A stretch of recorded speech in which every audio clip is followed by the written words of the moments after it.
একটি ডিম আর 1 কাপ ময়দা দিয়ে তৈরি করব খুবই মজার বাচ্চাদের খুবই পছন্দের প্যানকেক। আসসালামু আলাইকুম এভরিওয়ান, ওয়েলকাম টু কাঠবিড়ালির হেসেল। সকালের ঝটপট নাস্তা অথবা বাচ্চাদের টিফিনের জন্য মাত্র 10 মিনিট সময় হাতে থাকলেই কিন্তু আপনারা তৈরি করে নিতে পারবেন এই প্যানকেকগুলো।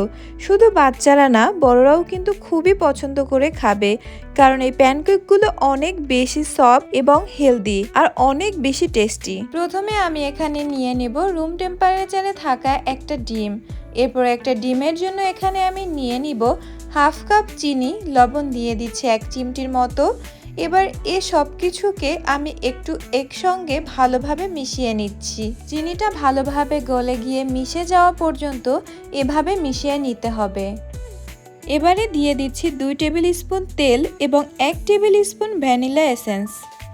আমি একটা ডিম দিয়ে তৈরি করব, আপনারা কিন্তু চাইলে এখানে 2টা ডিমও দিতে পারেন। 2টা ডিম দিলে কিন্তু প্যানকেকগুলো আরো বেশি সফট, আরো বেশি মজার হবে।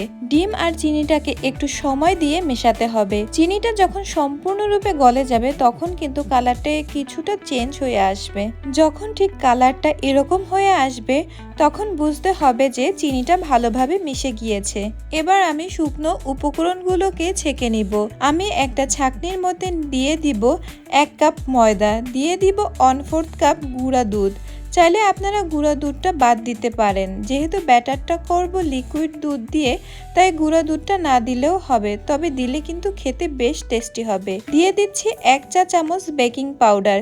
এবার আমি এগুলোকে ছেঁকে নিব, আর শুকনো উপকরণগুলোকে অবশ্যই একবার এভাবে ছেঁকে নেওয়ার চেষ্টা করবেন, এতে করে ব্যাটারের মধ্যে কোনো ল্যাম্পস তৈরি হবে না। এবার এখানে দিয়ে দিচ্ছি 1 কাপ লিকুইড দুধ। এখন এই সব কিছুকে আমি খুব ভালোভাবে একসঙ্গে মিশিয়ে নিচ্ছি, আর এই মিশিয়ে নেওয়া কাজটা একটু সময় নিয়ে আস্তে ধীরে করতে হবে। তাতেই দেখতে পারবেন এই ব্যাটারের মধ্যে কোনো ল্যাম্পস তৈরি হবে না, একদমই স্মুথ ভাবে তৈরি হবে প্যানকেক তৈরি করার জন্য।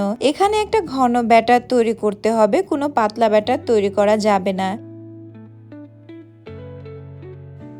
তবে আপনাদের আরো কম বেশি লাগতে পারে ব্যাটারটা তৈরি করতে। যদি দেখেন একদমই ঘন হয়ে গিয়েছে তাহলে লিকুইড দুধ অ্যাড করতে হবে। যদি দেখেন একেবারে পাতলা হয়ে গিয়েছে তাহলে আপনারা ময়দা অ্যাড করে নেবেন।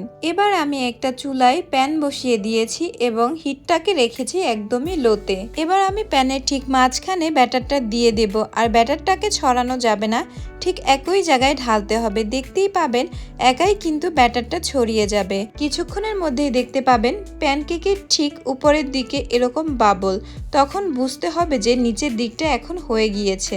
আমি ঠিক এই অবস্থাতে প্যানকেকটাকে উল্টিয়ে দিব। ওই সাইডটা কয়েক সেকেন্ড ভেজে নেওয়ার পর আমি প্যানকেকটাকে তুলে নিব। আমি বোঝার সুবিধার জন্য আরেকটা প্যানকেক তৈরি করে আপনাদের দেখিয়ে দিচ্ছি। আবারও কিছুটা ব্যাটার দিয়ে দিলাম প্যানে, আর অপেক্ষা করব এরকম অসংখ্য বাবল হয়ে যাওয়া পর্যন্ত। এরকম হয়ে গেলে সঙ্গে সঙ্গে উল্টিয়ে দিতে হবে, তা না হলে কিন্তু অন্য সাইড বেশি পুড়ে যাবে। দেখেই তো নিলেন কত সহজে 2টা প্যানকেক তৈরি করা হয়ে গিয়েছে, আর আমি এভাবেই সবগুলো প্যানকেক তৈরি করে নিয়েছি। সবগুলো প্যানকেক দেখতে অসম্ভব সুন্দর এবং পারফেক্ট হয়েছে। সকালের নাস্তা বা বাচ্চাদের টিফিনের জন্য কিন্তু প্যানকেক হচ্ছে বেস্ট একটা আইডিয়া।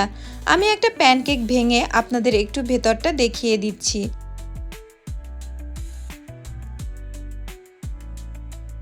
আর ভেতরটা দেখলে আপনারা বুঝতে পারবেন এই প্যানকেকগুলো ঠিক কতটা সফট হয়েছে। আশা করি আজকের রেসিপি আপনাদের কাছে খুবই ভালো লেগেছে। আজকে এই পর্যন্তই। সবাই অনেক বেশি ভালো থাকবেন, সুস্থ থাকবেন। আল্লাহ হাফেজ।